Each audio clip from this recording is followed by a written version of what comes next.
International breaking news చూస్తున్నాం. అమెరికాపై ఇప్పుడు shut down effect పడుతోంది. 10వ రోజు ఈ షట్ డౌన్ ఇలానే కొనసాగుతుండటంతో దాదాపు 4000 మంది ఉద్యోగులు ఉద్యోగాలు కోల్పోయారు. అక్కడ అట్ ద సేమ్ టైం పలు సంస్థలు కూడా మూతపడిపోయాయి. ప్రభుత్వ ఉద్యోగులకు జీతాలు రాక వాళ్ళంతా కూడా గగ్గోలు పెడుతున్నారు. వీసాలు ఎక్కడికక్కడ ఆగిపోయాయి. ఇప్పటికే నాసా లాంటి పెద్ద సంస్థలన్నీ కూడా మూతపడిపోయాయి. డెమోక్రాట్ల పైన ఒత్తిడి తెచ్చేందుకు ఇప్పటికే లే ఆఫ్ల ప్రక్రియను స్టార్ట్ చేసింది అక్కడ గవర్నమెంట్. షట్ డౌన్ ఎఫెక్ట్ తో ఇప్పటికే చాలా సంస్థలు మూతపడ్డాయి. వాటిలో నాసా కూడా ఒకటిగా కనిపిస్తోంది.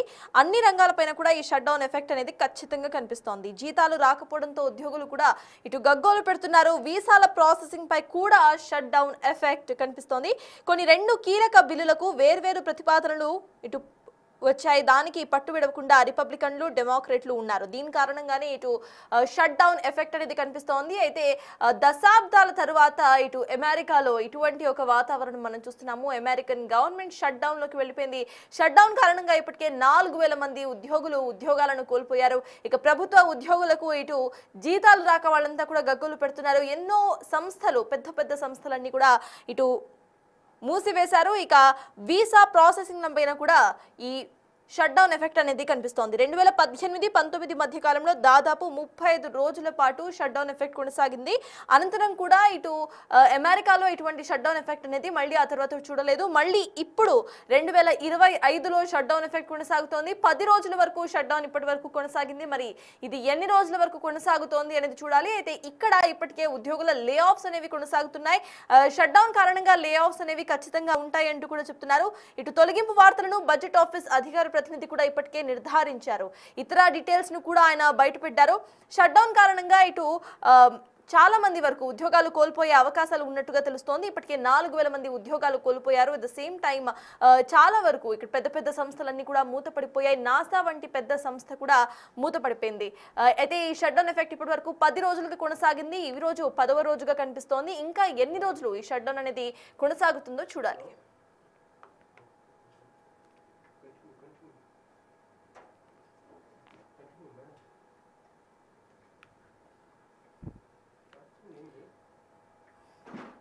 రైట్, ఇక షట్ డౌన్ ఎఫెక్ట్ కొనసాగుతోంది. 10వ రోజుకి షట్ డౌన్ ఎఫెక్ట్ చేరింది. ఇప్పటికే 10 రోజులు అమెరికా ప్రభుత్వం పూర్తిగా షట్ డౌన్ లోకి వెళ్ళిపోయింది. దీని కారణంగా 4000 మంది ఉద్యోగులు ఉద్యోగాలను కోల్పోయారు. లే ఆఫ్స్ అనేవి కొనసాగుతున్నాయి. ఇంకా లే ఆఫ్స్ కొనసాగే అవకాశం ఉంది. 4000 సంఖ్య ఇంకా భారీగా పెరిగే ఛాన్స్ కూడా కనిపిస్తోంది. ఇప్పటికే వీసాల మీద కూడా వీసా ప్రాసెసింగ్ మీద కూడా గవర్నమెంట్ షట్ డౌన్ ఎఫెక్ట్ కొనసాగుతుంది. 2013-14వ సంవత్సరంలో గవర్నమెంట్ షట్ డౌన్ అయింది. అప్పటి కాలంలో 35 రోజుల పాటు షట్ డౌన్ అనేది కొనసాగింది. ఇప్పుడు 10 రోజుల వరకు షట్ డౌన్ కొనసాగింది. ఇంకా ఎన్ని రోజులు కొనసాగుతుంది అనేది వేచి చూడాలి. అయితే మొత్తానికి అమెరికన్ ఎకానమీ మొత్తం కూడా స్తంభించిపోయింది. అమెరికన్ ఎకానమీతో పాటు ఇక్కడికి మనం చూస్తున్నాము 4000 మంది ఉద్యోగాలను కోల్పోయారు.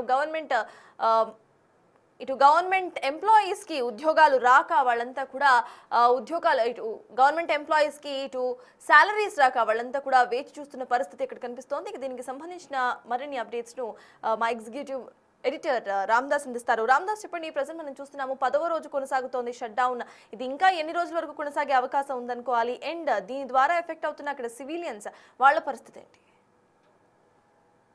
అమెరికాలో ఈ షట్ డౌన్ ఎఫెక్ట్ చాలా సివియర్ గా ఉన్నట్టుగా మనకు అర్థమవుతుంది. ఫెడరల్ ఎంప్లాయీస్ తొలగింపు అనేది ఇక్కడ మాస్ ఫైరింగ్స్ చేపడుతున్నట్టుగా వైట్ హౌస్ వర్గాలకి చెప్తున్నాయి. ఎందుకంటే ద్రవ్య బిల్లుకు ఒకేలా డెమోక్రాట్లపై ఒత్తిడి తెచ్చేందుకు ప్రభుత్వం దగ్గర ఇంకో మార్గం లేదన్నట్టుగా వైట్ హౌస్ ఓవల్ ఆఫీస్ చేస్తున్నారు. ఎందుకంటే శుక్రవారం నుంచి తొలగింపుల ప్రక్రియ మొదలైనట్టుగా బడ్జెట్ ఆఫీస్ డైరెక్టర్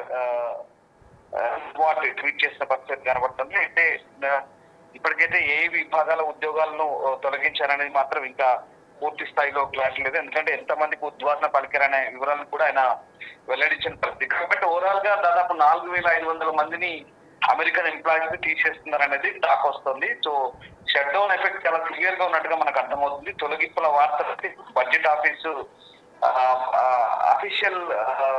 అఫీషియల్స్ కూడా ప్రస్తుతం దాన్ని ధృవీకరించారు. అయితే పూర్తి వివరాలు అయితే బయట పెట్టలేదు. అంటే షట్ డౌన్ కారణంగా అన్పెయిడ్ లీవ్ పై పంపిన ఫెడరల్ ఉద్యోగులకు ఆ కాలానికి సంబంధించి వేతనాలు చెల్లించమంటూ కూడా ట్రంప్ ఇప్పటికే స్పష్టం చేశారు. డెమోక్రాటిక్ నేతల బిల్లులకు ఆమోదం తెలవకపోతే అత్యవసరం కాని ఉద్యోగులను తొలగిస్తానని కూడా ఆయన ఇటీవల హెచ్చరించారు. అయినా డెమోక్రాట్లు దిగిరాకపోవడంతో ఉద్యోగులు తొలగింపు ప్రక్రియ షురూ చేసినట్టుగా అధికారులు చెప్తారు. సో మొత్తం మీద అయితే ఇక్కడ రాజకీయ పరమైనటువంటి పట్టుబిడుపు కూడా మనకు కనిపిస్తుంది. ఎందుకంటే అమెరికాలో డెమోక్రాట్లు బడ్జెట్ బిల్లుకు సహకరించట్లేదు, అందుకే మేము ఉద్యోగాలు తొలగిస్తామంటూ ట్రంప్ చెప్తున్న పరిస్థితి. సో ఆ బడ్జెట్ బిల్లుకు సంబంధించి వీళ్ళు సహకరించకపోవడంతోనే లే ఆఫ్లు తప్పని పరిస్థితి. దాదాపు 4,500 మంది వరకు కూడా తొలగించాల్సిన పరిస్థితి వస్తుందంటూ చెప్తున్న పరిస్థితి. అంటే ఓవరాల్ ఇక్కడ డెమోక్రాట్లపై ఒత్తిడి పెంచే ప్రయత్నాన్ని ట్రంప్ చేసినట్టుగా మనకు అర్థమవుతుంది. రిపబ్లికన్ నుంచి ట్రంప్ ఉన్నారు, డెమోక్రాట్లు వాళ్ళకు ఆపోనెంట్స్ గా ఉన్నారు. మనం అంతేకాదు చాలా రాష్ట్రాల్లో ట్రంప్ నేషనల్ గార్డ్స్ కూడా దించుతున్నాడు. అక్కడ సెక్యూరిటీ రీజన్స్ కావచ్చు, ఇతరత్ర అంశాల పరీక్షలు కూడా ఆయన ట్రంప్ గతం నుంచి కూడా అనేక సందర్భాల్లో డెమోక్రాట్లు తలపడుతున్న పరిస్థితి. మనకు శాన్ ఫ్రాన్సిస్కో చూసుకుంటే కనుక అక్కడ గవర్నర్ కి ఇక్కడ వర్సెస్ ప్రెసిడెంట్ కన్నట్టు కూడా చాలా సందర్భాల్లో వలసదారుల విషయంలో కూడా ఇమిగ్రెంట్స్ విషయంలో కూడా చాలా గొడవలు చోటు చేసుకున్నాయి. ఈ నేపథ్యంలోనే వరుసగా ఇట్లాంటి ఘటనలు మళ్ళీ బడ్జెట్ అంశం కూడా ఇక్కడ డెమోక్రాట్లు సహకరించలేదనే ఉద్దేశంతోనే దాదాపు 5,000 మందిని తొలగిస్తున్నట్టుగా మనకి ఇక్కడ అర్థమవుతుంది. సో ఏదేమైనప్పటికీ కూడా ఇప్పుడు వీళ్ళంతా కూడా మరి కోర్టుకు వెళ్తారా, ఏం చేస్తారని మాత్రం చూడాల్సింది. బట్ షట్ డౌన్ అనేది చాలా సివియర్ ఇంపాక్ట్ చూపిస్తుంది. ముఖ్యంగా ద్రవ్య లోటు బిల్లుకు సంబంధించి ఏదైతే ఉందో అక్కడ బడ్జెట్ బిల్లు, ఆ బడ్జెట్ బిల్లుకు వీళ్ళు సహకరించట్లేదని వీళ్ళు మొదటి చేసినటువంటి ఆరోపణ. అందుకే ఉద్యోగస్తులు ఉద్యోగాలను కోల్పోవాల్సి వస్తుందంటూ ఓలా చెప్తున్న పరిస్థితి.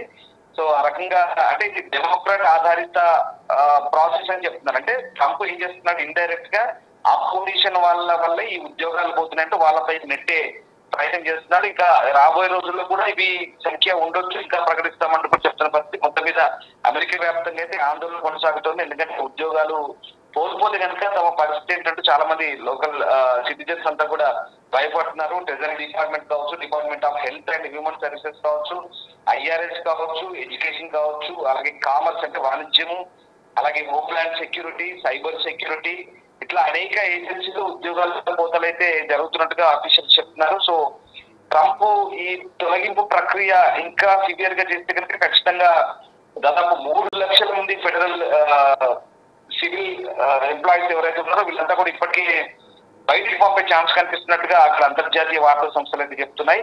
సో మొత్తం మీద అయితే ఎక్కడైతే డెమోక్రాట్ల పట్టుందో ఆ ప్రాంతాల్లో ముఖ్యంగా న్యూయార్క్ కావచ్చు, కాలిఫోర్నియా కావచ్చు, ఇలినాయిస్ ఇట్లాంటి ప్రాంతాలన్నింటిలో కూడా నిధులను కూడా స్తంభింపజేయాలి. అవసరమైతే డెమోక్రాట్లు ఎక్కడెక్కడ అధికారంలో ఉన్నారో ఆ స్టేట్ లో గవర్నర్లు ఉన్నారో వాళ్ళ దగ్గర కూడా నిధులను ఆపేయాలని కూడా ఇప్పటికే ట్రంప్ ఆదేశించారు. సో రకంగా ఈ ఏజెన్సీల నుంచి గవర్నమెంట్ ఏజెన్సీలు వాళ్ళు రిక్రూట్ చేసుకున్న ఎంప్లాయీస్ అందరూ కూడా తొలగించడంలో భాగంగా ఇవన్నీ చేస్తున్నాడు. దీని అంతటి కారణం డెమోక్రాట్ అంటూ వాళ్ళపై వృద్ధి ప్రయత్నం చేస్తున్నారు.